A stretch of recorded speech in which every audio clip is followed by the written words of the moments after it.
Was recently humiliated by Bob on Facebook, who told me I'm an idiot for renting this home instead of buying a home.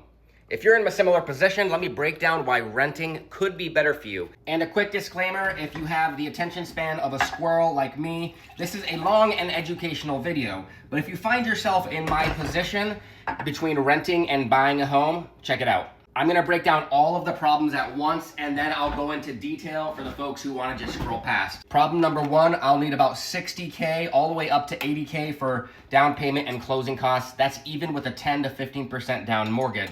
Problem number two, my mortgage would be higher. Problem number three, I'd probably have to renovate the homes that I could actually afford, meaning an extra 50 to 100K cash out the door. And problem number four, there is zero cash flow in that money that I invest into a primary home until I can recapture some appreciation down the road. My current situation is I'm in a 3-bedroom finished basement Cape Cod with a cute little yard and a patio. It's just a nice house in general. I pay $2,800 a month in rent, and for a similar size home that is unrenovated, my mortgage would be roughly $3,200 to $3,500 a month. On top of that, if I owned my home, I'd be paying for all of the maintenance of that home. See, most people, including my friend Bob, believe that a primary residence is an investment property. However, if you have some financial literacy, you can see that that might not be the case. Now, all of these reasons I just listed are valid by themselves. But believe it or not, all of the reasons I just listed are not the main reason why I don't want to buy a house.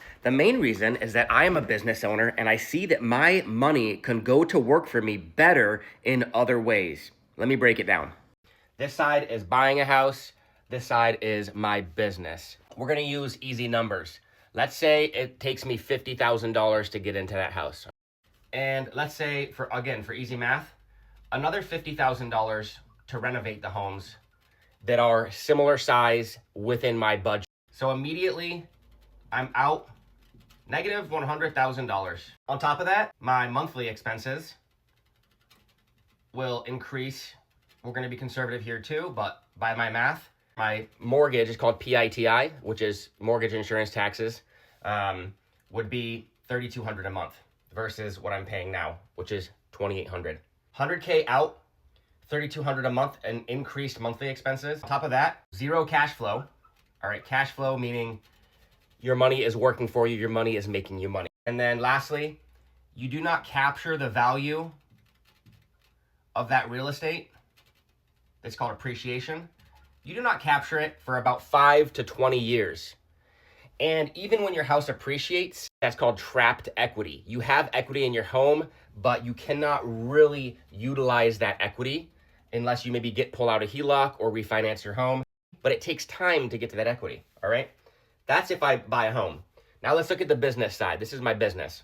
First of all, organic growth of my business. My business has grown between 2.5 to 3x revenue every year. And that's maintaining over 20% margins. It's actually much higher than that because we're still a small business. So 3x on the 50K. That's one path. This path here, we're already up, okay? This path here, we're down, negative dollars. All right, if I put that money into marketing, typically for marketing, you can double your dollar. For every dollar you spend, you can turn a single dollar into $2. If I put it into marketing, I'm up 100K. The last path is leverage. All right, leverage means when you use your money to get into a bigger deal. So an example of leverage is a deposit on a rental unit. But the same economics work for buying a business. So I can put my 100K into a couple options. I can put it into a rental, and this rental is cash flow positive. My money is making money for me. But the other path, which is the path I'm going to pursue, is my 100K can buy me a second business. Now, the reason behind this is rentals and even Airbnbs, they do cash flow and they're cash flow positive, but even that's not as much cash flow as buying a business, okay? Buying a business is the fastest path to cash is business. I'm taking my 100K and let's say we have organic 2x growth. I'm doubling my $100,000. So as you can see here, the economics of buying a house, zero cash flow, $100,000 down, and I do not get the value for 5 to 20 years.